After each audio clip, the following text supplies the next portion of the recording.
untuk kehadiran ibu-ibu semua pada siang hari ini dalam rangka saya untuk menyebarkan pemahaman dan penerapan pengalaman budaya positif sesuai dengan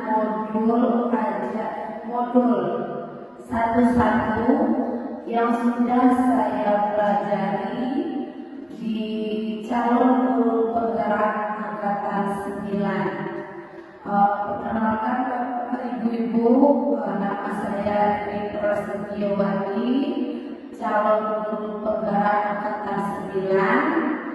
Seperti yang tadi saya sampaikan bahwa saja siang hari ini kami akan menyampaikan apa yang sudah kami pelajari dan kami limpahkan nantinya kepada sekolah dan kepada ibu-ibu yang mengajar di sekolah ini SMA Negeri 11 Padang.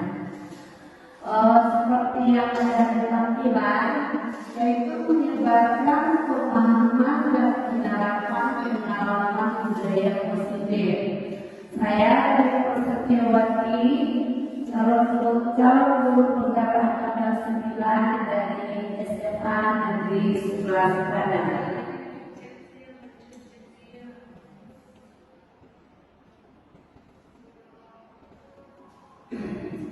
Jadi dari modul yang sudah kami pelajari pada modul 1 ini, pada konsep inti budaya positif itu ada 8 item di sana.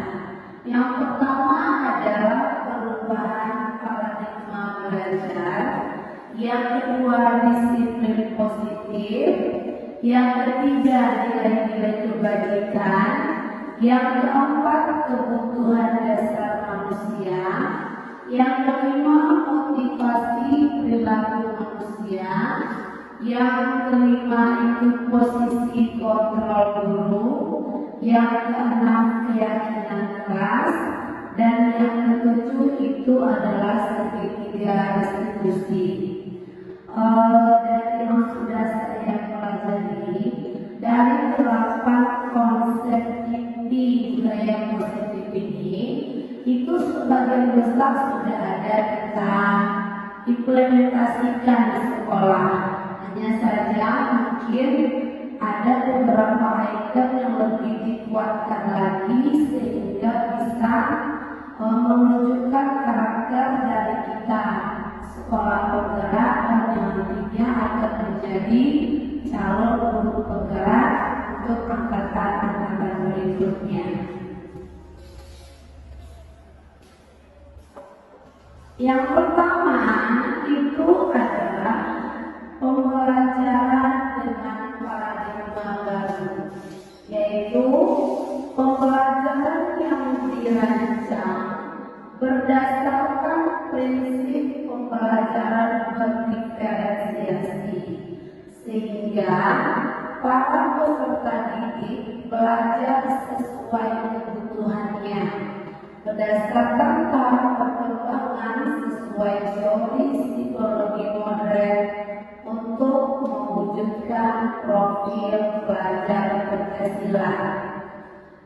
Tahun ini alhamdulillah kita sudah masuk tahun kedua untuk sekolah penggerak. Jadi untuk Propela atau profil pelajar Pancasila yang terdiri dari 6 elemen, saya rasa kita semua itu mungkin sudah paham ya Ibu. Apa yang pertama elemennya Ibu? Bertakwa kepada Tuhan Yang Maha Esa. Kemudian yang kedua apa Ibu? Mandiri. Yang ketiga bergotong royong. Yang keempat bernalar kritis. Dan yang terakhir kelima kreatif dan inovatif. Jadi itu adalah 6 elemen profil pelajar Pancasila yang kita sebagai guru itu wajib bisa mengetahui dan menerapkannya di sekolah ataupun kelas yang kita ajar. Jadi pada pembelajaran berdiferensiasi ini ibu-ibu, itu bagaimana kita belajar bagaimana bisa memenuhi kebutuhan dari peserta didik kita. Biasanya ketika belajar hanya berpihak kepada guru, misalnya kita memberikan perintah kepada siswa harus mengerjakan. Kita tidak pernah menanyakan apakah siswa tersebut senang dengan pelajaran itu, apakah siswa itu senang dengan kerja yang kita lakukan. Itu adalah pembelajaran yang berpusat kepada guru saja. Dalam kurikulum merdeka ini, kita diharapkan pembelajaran itu bisa berpihak kepada murid. Bagaimana kita bisa mengimplementasikan pembelajaran sesuai dengan kodrat alam dan kodrat zaman siswa kita, seperti yang ada pada filosofi Ki Hajar Dewantara. Kita harus bisa memberikan pembelajaran kepada siswa sesuai dengan kodratnya. Mungkin untuk IT, siswa mungkin untuk gadget itu sudah tidak awam lagi. Lalu bagaimana cara kita sebagai guru menggunakan media yang ada pada anak untuk dijadikan konsep dalam pembelajarannya? Itu yang disebut dengan pembelajaran berpihak kepada murid. Tidak lagi guru itu hanya memberikan ceramah saja, tapi kalau bisa guru itu bisa mengaplikasikannya sesuai dengan kodrat zaman, kodrat kehidupan siswa itu di saat kita memberikan pengajaran kepada mereka. Yang kedua, dari perubahan paradigma itu adalah miskonsepsi tentang teori kontrol, seperti yang tadi sudah saya sampaikan. Ilusi guru mengontrol murid, kemudian ilusi bahwa semua penguatan positif, efektif dan bermanfaat. Yang ketiga, ilusi bahwa kritik dan membuat rasa bersalah mampu menguatkan karakter. Yang terakhir, ilusi bahwa orang dewasa berhak untuk memaksa. Pada budaya positif ini, ibu-ibu, kita bagaimana memberikan pelajaran kepada siswa dengan tidak memaksa. Kita harus mengetahui apa itu kebutuhannya, apa itu yang diinginkan siswa kita, dan sesuaikan dengan materi yang sudah kita pelajari dan kita ajarkan. Misalnya, kalau saya kan itu pelajarannya biologi, bagaimana memanfaatkan outdoor, sistem outdoor kita belajar di lingkungan dengan siswa memanfaatkan alam sebagai pembelajaran. Kadang kalau untuk kita belajar 3 jam di kelas itu siswa banyak yang bosan, apalagi di jam-jam yang rawan siang. Sehingga bagaimana kita menerapkan metode dengan menyesuaikan apa materi kita, sehingga kita bisa implementasikan ke siswa kita. Dengan contohnya, 3 jam itu akan dirasakan sebentar oleh siswa kita dalam belajar. Dan alhamdulillah itu sudah saya terapkan di kelas SD F1 karena saya cuma satu kelas itu saja. Jadi setiap mereka masuk, mereka menanyakan ice breaking Bu. Di sini ada siswanya, ada yang saya ajar juga kebetulan. Jadi 3 jam di pagi itu kita terasa sebentar, karena kita tidak 3 jam mengajarkan materi saja. Kita menyampaikan, menanyakan kebutuhan, kemudian menyesuaikan materi dengan apa yang diinginkan peserta didik. Kalau memang mereka maunya SPT dulu, kita kasih SPT dulu. Kalau memang mereka mau penilaiannya secara lisan, kita berikan secara lisan sesuai dengan apa yang diinginkan. Tentunya kemudian itu berselang-seling yang ibunya tidak menonton, yang dengan miskonsepsi tentang teori kontrol. Kemudian mengubah paradigma stimulus respon ke pendekatan teori kontrol. Jadi bagaimana kita menstimulus respon kita dari yang respon itu menjadi teori kontrol kepada siswa. Yaitu yang pertama realitas, kebutuhan kita sama, kemudian teori kontrol, realitas kebutuhan kita berbeda. Konsep yang keduanya, semua orang melihat hal yang sama pada stimulus respon. Sedangkan pada teori kontrol, setiap orang itu memiliki gambaran yang berbeda, seperti yang saya sampaikan tadi, minatnya, bakatnya. Kemudian konsep yang ketiga, kita mencoba mengubah orang agar berpandangan sama dengan kita, yang respon. Sedangkan pada teori kontrol,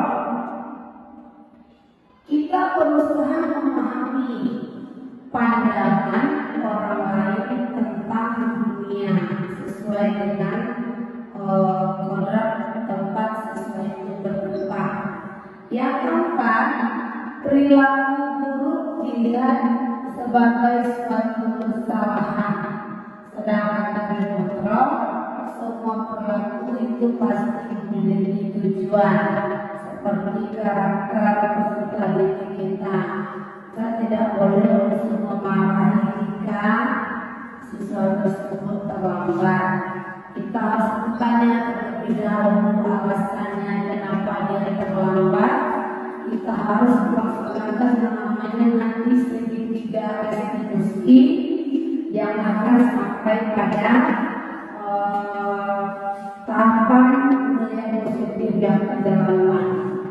Kemudian pada stimulus respon, orang lain bisa mengontrol saya. Sedangkan teori kontrol, hanya Anda yang bisa mengontrol diri Anda sendiri. Saya bisa mengontrol orang lain, Anda tidak bisa mengontrol orang lain. Kemudian pemaksaan ada pada saat bukan gagal, kemudian berada di kontrol, kolaborasi dan konsensus menciptakan pilihan-pilihan baru. Yang terakhir, model berpikir menang dan kalah sama teori kontrol, model berpikir yang menang. Mereka berpositif thinking semuanya, apapun melakukannya pasti ada tujuan positif bagi dirinya ataupun lingkungannya nanti.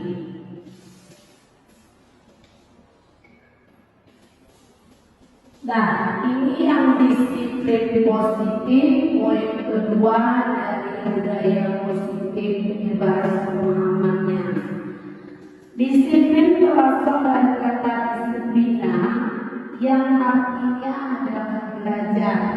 Disiplin mengacu pada disiplin diri yang memiliki tanggung jawab terhadap apa yang dilakukannya berdasarkan nilai-nilai ini. Disiplin positif merupakan salah satu cara penerapan disiplin yang bertujuan untuk menumbuhkan kesadaran serta memberdayakan peserta didik tanpa imbalan penghargaan atau reward, ancaman atau hukuman. Jadi kan biasanya kita itu kalau ada sesuatu partisipasi kita selalu memberikan reward. Itu kalau kita belajar ya Bu Ade, itu mengajarkan siswa untuk materialistis. Jadi tidak semua yang kita berikan, kita minta tolong ke siswa itu harus dikasih reward. Kita harus mencoba mempelajarkan ke siswa tersebut bagaimana dia bisa menolong, membantu tanpa diiming-imingi apapun, sehingga bisa menjadi tujuan hidupnya dikembangkannya nanti di lingkungannya masyarakat. Yang ketiga, sebagai pendidik tujuan kita adalah menciptakan peserta didik yang memiliki disiplin diri, sehingga mereka berperilaku mengacu kepada nilai-nilai kewajiban universal dan memiliki motivasi intrinsik dalam berubah perilaku ke arah yang lebih baik. Jadi di sini Bapak Ibu konsepnya disiplin positif itu sebenarnya itu harus dimulai dari diri kita lebih dahulu. Mohon maaf, mungkin saya sendiri juga kadang juga terlambat datang ke sekolah dengan berbagai halangan atau mungkin situasi yang dalam artian emergensi. Jadi disiplin positif ini dimulai dari gurunya terlebih dahulu disiplin, datang tepat waktu ke sekolah, kemudian masuk sekolah tepat waktu, kemudian menggunakan pakaian yang mungkin memang sudah ada aturannya dari sekolah, sehingga dengan kita guru bisa menerapkan disiplin positif, itu bisa memberikan contoh tauladan kepada siswa kita untuk penerapannya di sekolah. Jadi disiplin positif itu dimulai dari diri kita yang seharusnya itu tidak ada unsur paksaan, memang ada dari diri kita demi kebaikan diri kita.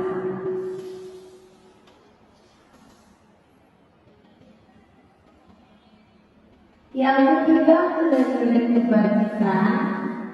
Nilai-nilai yang disepakati bersama lepas dari suku bangsa, agama, bahasa maupun latar belakangnya.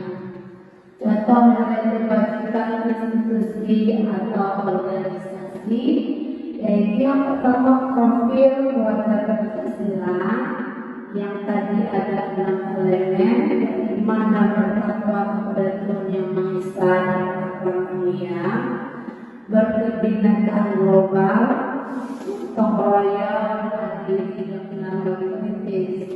Kemudian ada program PIP namanya toleransi, rasa hormat, integritas, mandiri, menghargai, antusias, empati, keingintahuan,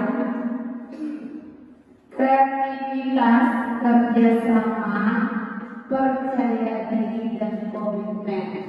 Dan yang ketiga, keterampilan atau life skill, dapat dipercaya, lurus hati, pendengar yang aktif, tidak merendahkan orang lain dan memberikan yang terbaik dari diri kita sendiri, seperti yang sudah saya sampaikan pada slide sebelumnya. Yang keempat itu ada kebutuhan dasar manusia. Kebutuhan dasar manusia adalah segala sesuatu yang kita lakukan untuk mendapatkan pendidikan. Seluruh tindakan yang kita lakukan memiliki tujuan tertentu dan semua usaha terbaik yang kita lakukan adalah rangka agar kebutuhan dasar kita terpenuhi dengan baik. Berikut ada 5 kebutuhan dasar manusia. Yang pertama adalah bertahan hidup. Yang kedua, kasih sayang dan rasa diterima. Yang ketiga, penguasaan. Yang keempat, kebebasan. Dan yang kelima itu kesenangan. Kita coba lihat yang pertama. Kebutuhan paling penting kita itu adalah bagaimana kita bisa bertahan hidup. Seperti makanan, pakaian, tempat tinggal, keamanan, dan kesehatan. Jadi bertahan hidup itu adalah 5 kebutuhan poin pertama yang mesti harus ada dan harus terpenuhi oleh diri kita. Yang kedua, kasih sayang dan rasa diterima, yaitu rasa terima, dipedulikan, berbagi, kerjasama, dan menjadi bagian dalam kelompok, boleh dalam kelompok besar ataupun dalam kelompok kecil dalam lingkungan pekerjaan kita. Yang ketiga yaitu dalam penguasaan, harga diri, keinginan untuk dianggap, memimpin, berprestasi, diakui dan didengar. Yang kelima, kebebasan, mandiri, memiliki pilihan, mencoba hal baru, mampu mengendalikan harga dirinya. Dan yang kelima adalah kesenangan, yaitu bermain, humor, antusiasme, dan tertawa. Itu adalah 5 kebutuhan dasar manusia. Kita semua harus ada dan harus terpenuhi.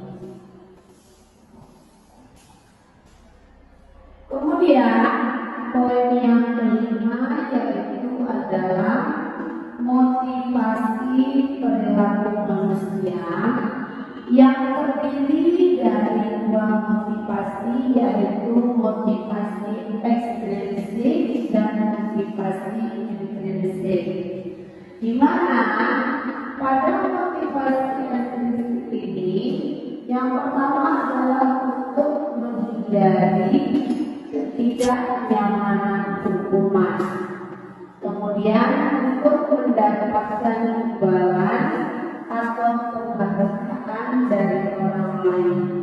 Kemudian motivasi intrinsik adalah bagaimana untuk menjadi orang yang mereka inginkan dan menghargai diri sendiri dengan nilai-nilai yang mereka percaya.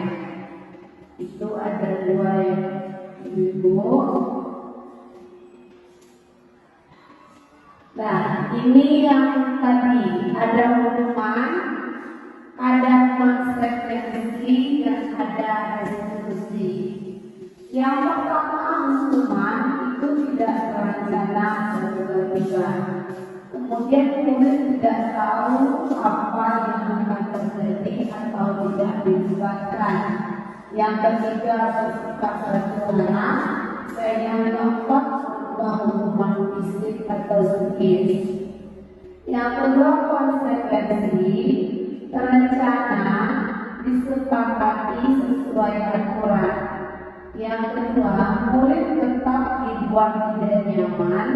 Yang ketiga, sikap guru selalu kontrol murid.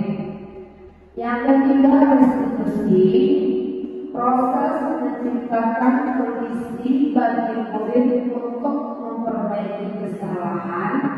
Dan yang kedua, proses kolaboratif yang mengajarkan murid untuk mencari solusi sendiri. Kira-kira menurut ibu-ibu dari tiga yang ini kita lebih pahamnya kemana? Hukuman, konsekuensi, atau restitusi? Restitusi ibu berarti proses menciptakan kondisi bagi murid untuk memperbaiki kesalahan dan mencari solusi atas permasalahannya sendiri.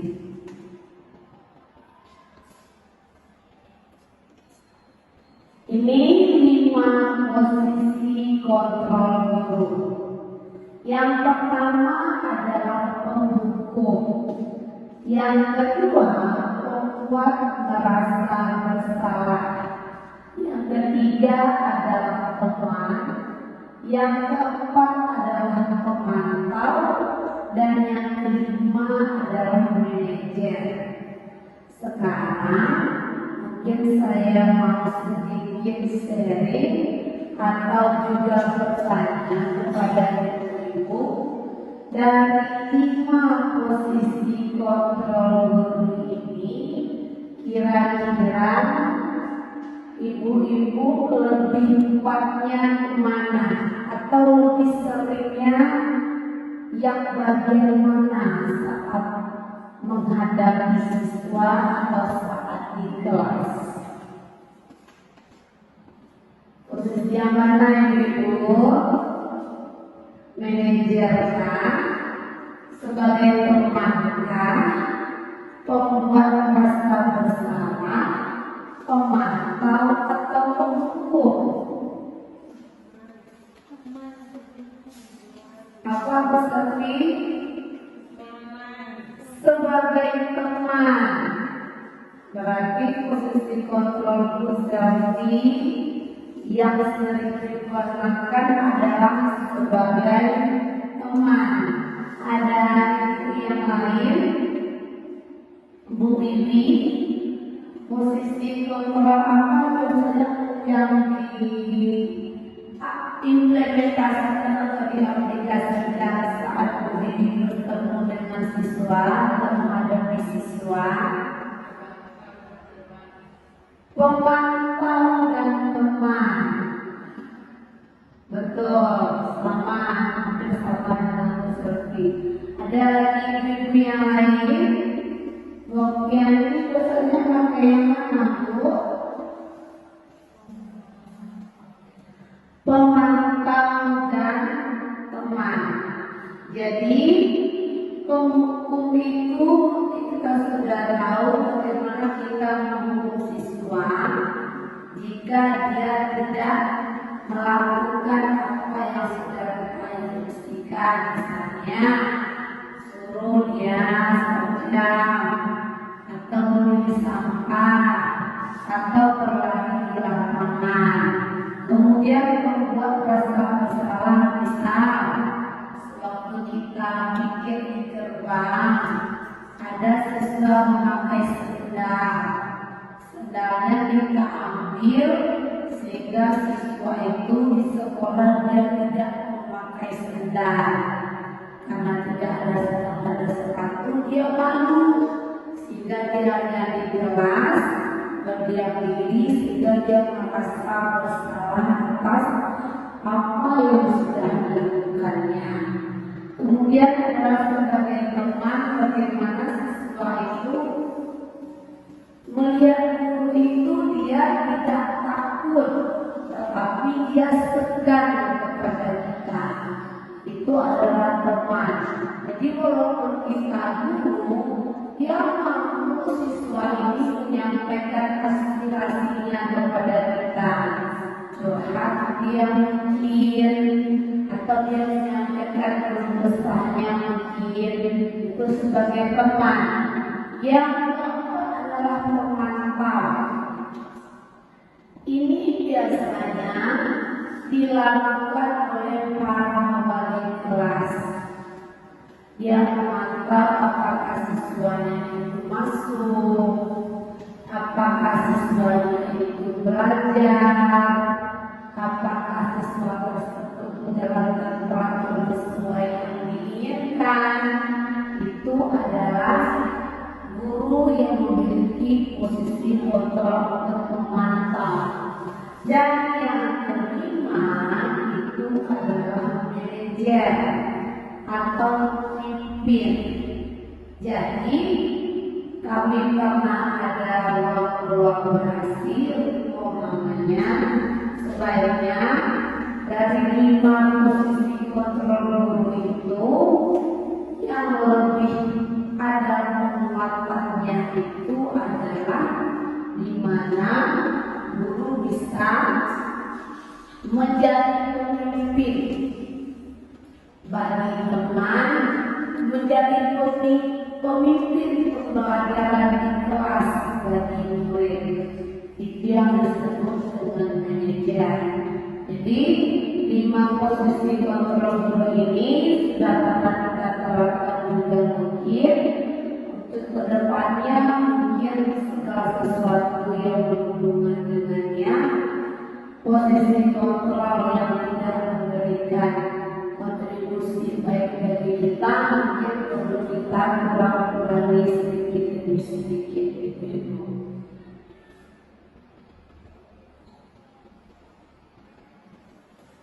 Coba penerapan 5 posisi kontrol guru. Kasus siswa tidak memakai atribut lengkap saat upacara bendera. Bagaimana kita mengukur? Pernah lihat ibu yang tidak pakai topi, silakan maju ke depan, berbaris di depan teman-temannya, atau sampai yang hormat kepada yang bendera. Itu adalah salah satu contoh penerapan posisi kontrol dalam ayat hukum. Yang kedua, membuat rasa bersalah. Bagaimana kita menyampaikan keluh kesah kita kepada siswa ketika kita merasakan kesedihan, ketika kita merasakan kecewa dengan apa yang dilakukan oleh murid kita di saat pembelajaran dengan kita.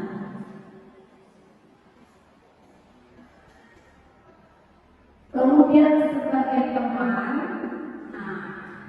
kita bagaimana menyampaikan, ayo dong ikuti aturan sekolah, tolong bantu ibu bapak ya sekali ini, ya sudah tidak apa-apa, lain lagi jangan sampai berbuat seperti ini lagi ya.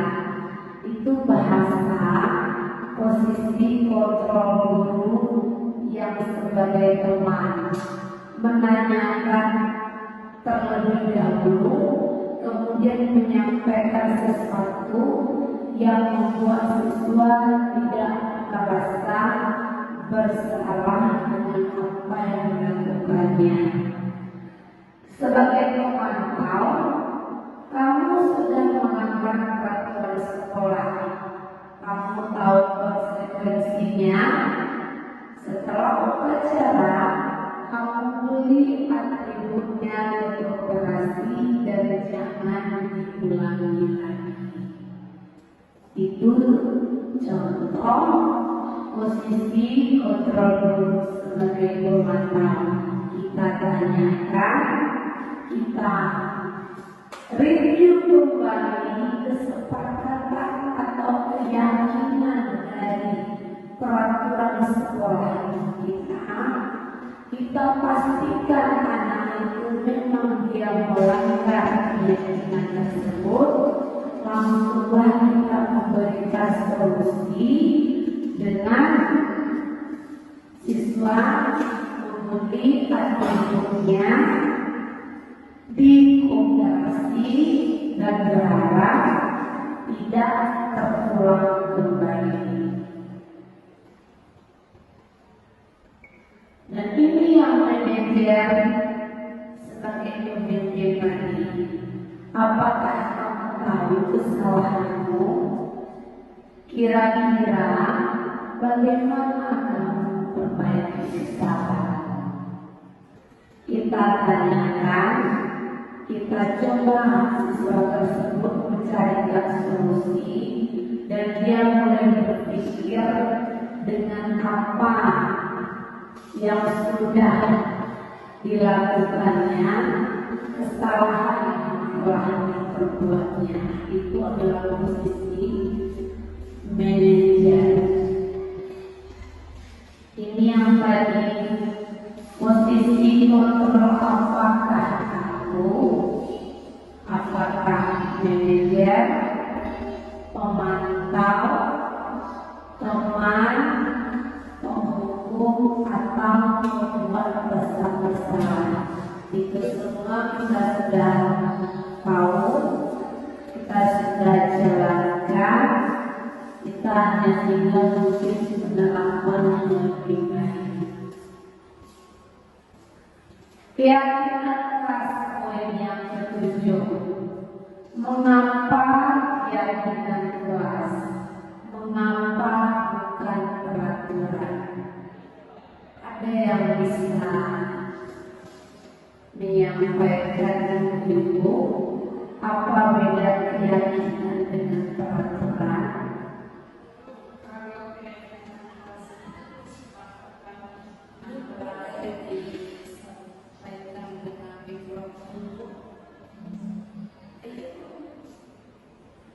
Bagaimana keyakinan dulu?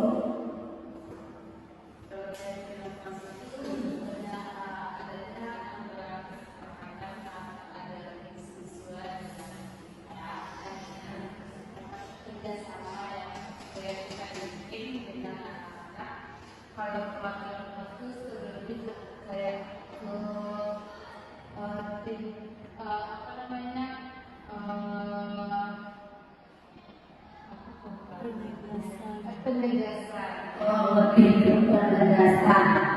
keyakinan keras ya, yang disampaikan oleh Bobi tadi bisa termasuk kepada kategori yang sudah kita pelajari. Keyakinan itu intinya ibu-ibu datang dari siswa itu sendiri, tidak ada paksaan.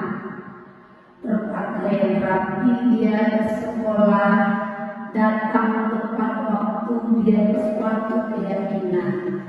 Kemudian peraturan yang sudah dibuat dengan membuatkan langsung bagaimana konsekuensinya bagi siswa tersebut.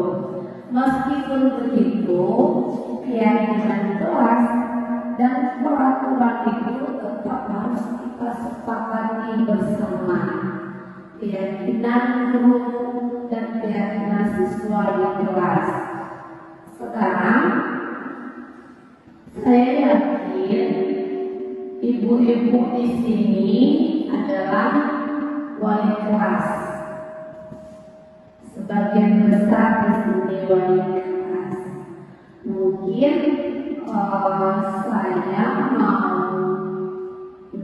menanyakan atau informasi dari ibu-ibu, kira-kira sewaktu ibu-ibu jadi wali kelas, tentunya di awal semester itu kita memberikan kesepakatan namanya. Kalau di guru gerak itu namanya keyakinan. Kita bikin keyakinan yang disepakati oleh siswa bersama di kelas. Tiada kan ibu?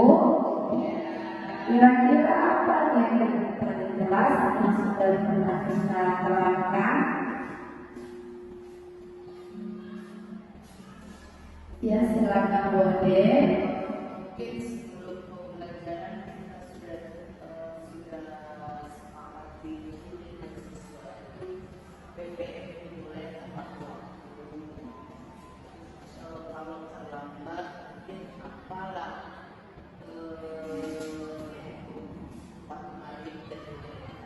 Ya, berarti dalam ini kita sampaikan seperti yang disampaikan oleh Wadir, kita bikin keyakinan jam berapa kita masuk, jam berapa kita terhitung tidak terlambat masuk ke kelas.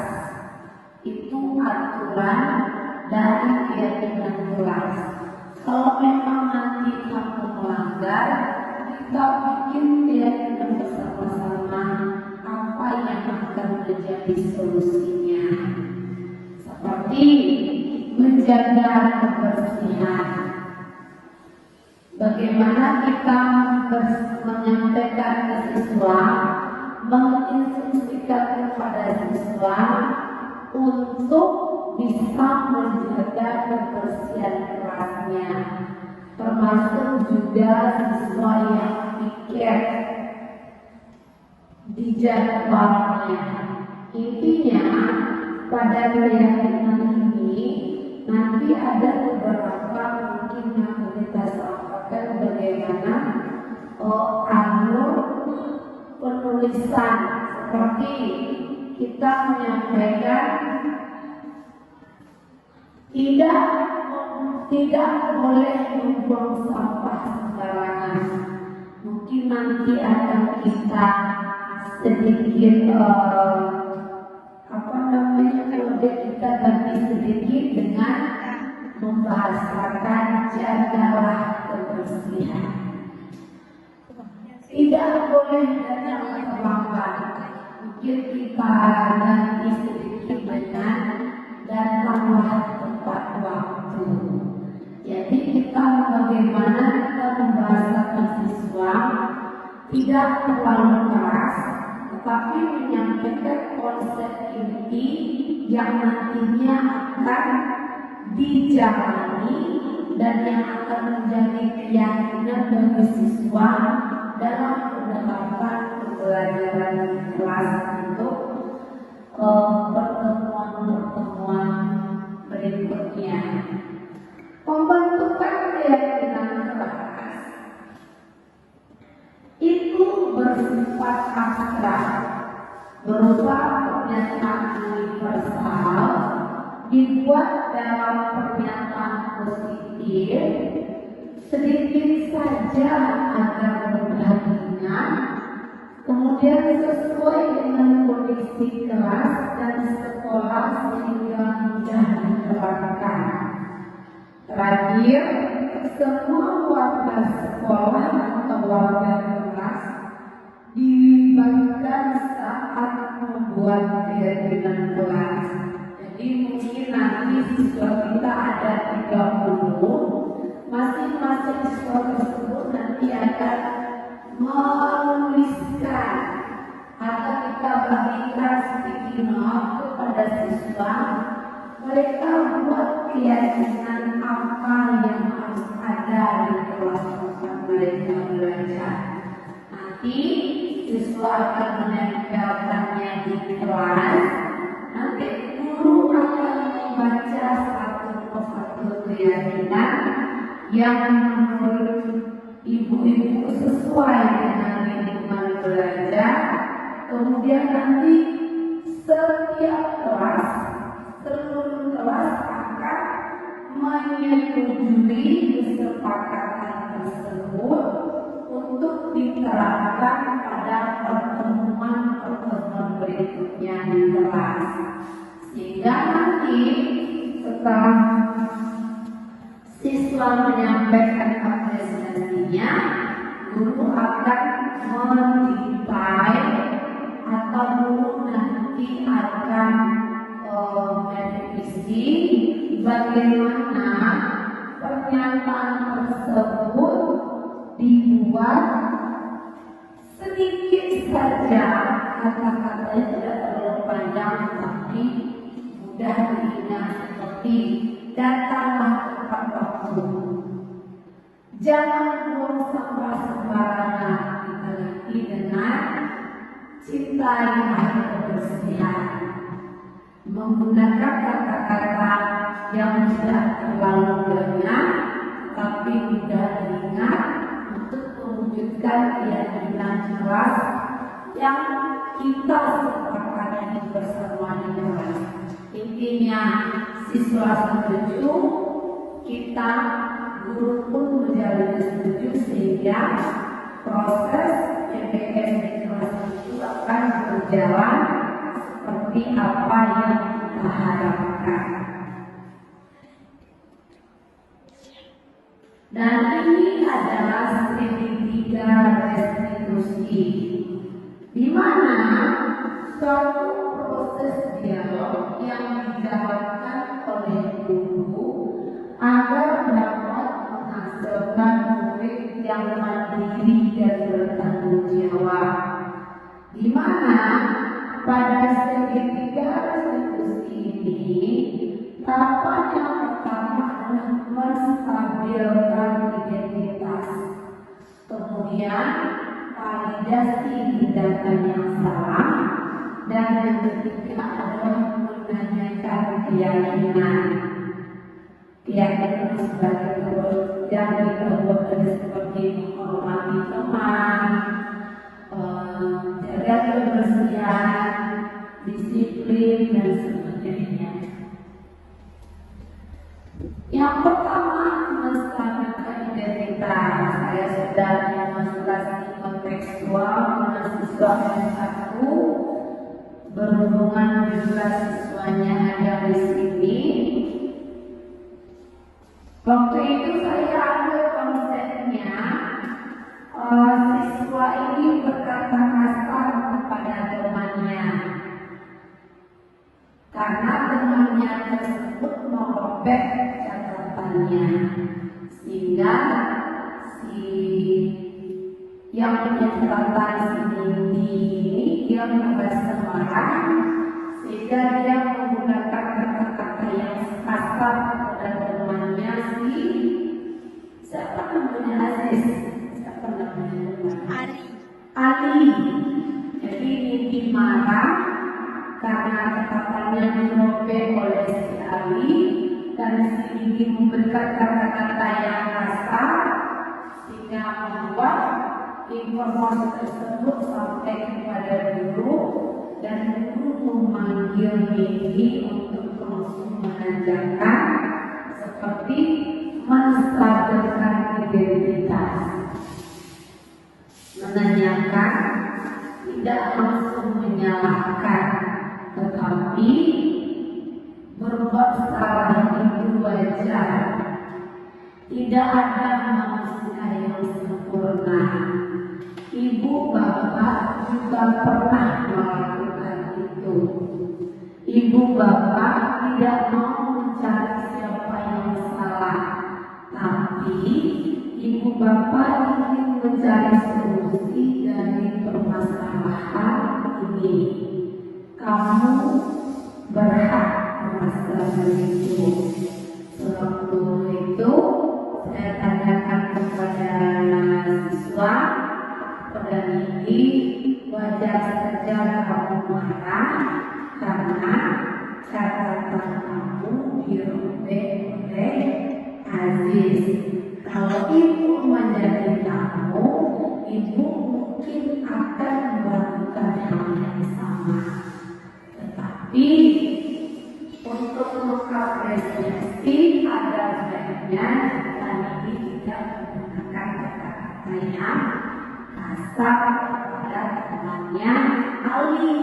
Itu menstabilkan, menanyakan, menanyakan ini. Jauh dan langsung percakapan untuk menstabilkan identitas. Yang kedua, validasi tindakan yang salah. Berdasarkan prinsip setiap perilaku berupaya memenuhi suatu kebutuhan tertentu. Ditanyakan, kamu pasti punya alasan kenapa melakukan hal itu. Yang kedua, padahal kamu bisa melakukan hal yang lebih buruk dari ini ya. Yang ketiga, kamu patut bangga karena telah beli sesuatu yang penting buatmu. Yang keempat, kamu melakukannya karena mempertahankan sesuatu yang penting bagimu, bukan? Jadi itu kepada yang disampaikan kepada murid dalam demonstrasi kontekstual dalam item memvalidasi tindakan yang salah. Kamu melakukannya pasti karena ada alasannya yang tinggi. Kemudian ini menyampaikan dia dapat meninggi dirobek oleh ahli. Padahal catatan biologi itu masih belum semua dinilai oleh ibu. Jadi ini merasa kesal jawaban dari ibu.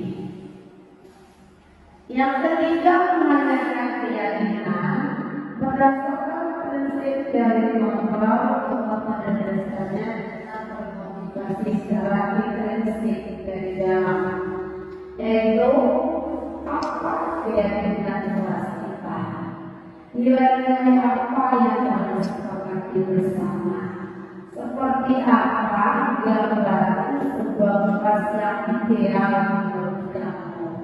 Kemudian kamu ini menjadi orang yang seperti apa?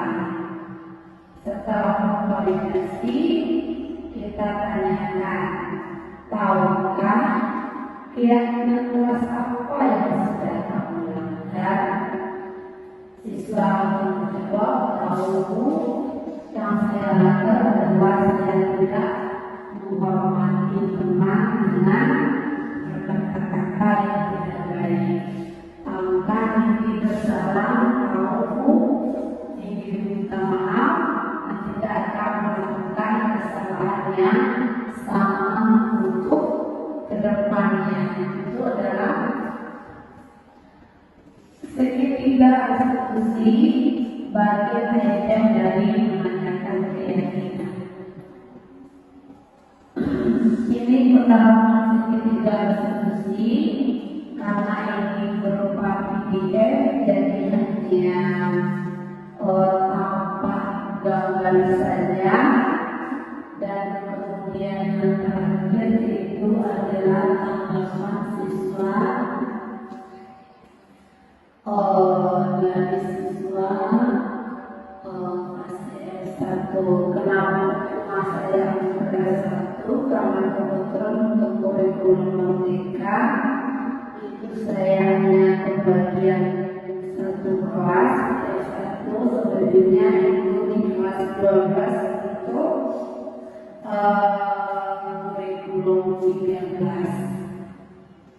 Jadi ibu ada berapa item tadi? Budaya positif kita ada 8. Kita coba.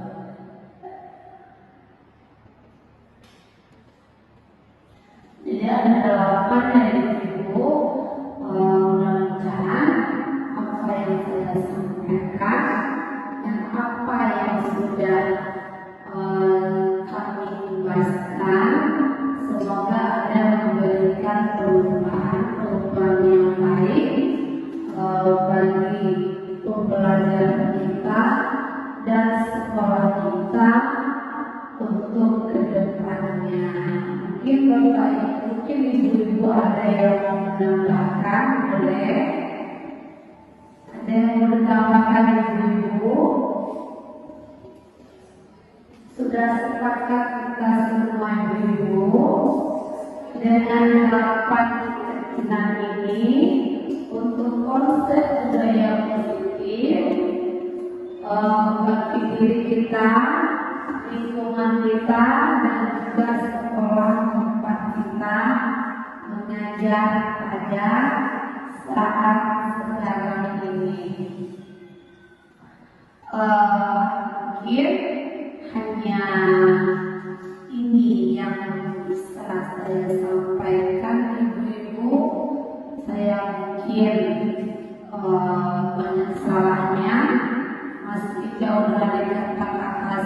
sempurna. Semoga apa yang saya sampaikan bisa memberikan kontribusi positif untuk hidup kita dan kegiatan kita untuk kedepannya nanti.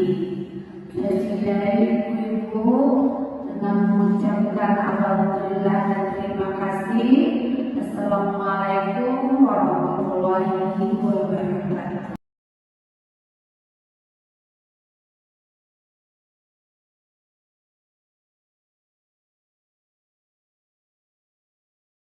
Mungkin sebelum pembelajaran kita sudah sepakati dulu dengan siswa itu BBM dimulai tepat waktu.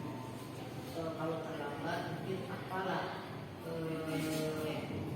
baik dari kita. Ya, berarti dalam ini kita sampaikan seperti yang disampaikan oleh Bu Ade, kita bikin keyakinan jam berapa kita masuk, jam berapa kita terhitung tidak terlambat masuk ke kelas. Itu aturan dari keyakinan kelas. Kalau memang nanti kamu melanggar, kita bikin keyakinan bersama-sama apa yang akan menjadi solusinya. Seperti menjaga kebersihan. Bagaimana kita menyampaikan ke siswa, menginstruksikan kepada siswa untuk bisa menjaga kebersihan kelasnya, termasuk juga siswa yang piket di jadwalnya. Intinya pada keyakinan ini nanti ada beberapa mungkin yang kita sampaikan bagaimana alur penulisan.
Nini penting, keyakinan apa yang harus dilakukan saat Nini sedang marah? Nini bersedia memperbaiki kesalahan ini? Apa yang akan Nindi lakukan untuk memperbaiki kesalahan ini? Saya akan mencoba menahan amarah saya, lebih banyak bersabar dan berkata baik pada temanku. Tepat sekali tindakan ini. Baik, sekarang silakan kembali ke kelas ya. Baik, Bu. Halo Sobat Merdeka, perkenalkan nama saya Nindi Juliardianti dari kelas PAS F1. Saya senang sekali diajak berdiskusi dengan Bu Rini untuk dapat mengendalikan diri dan emosi saya karena perilaku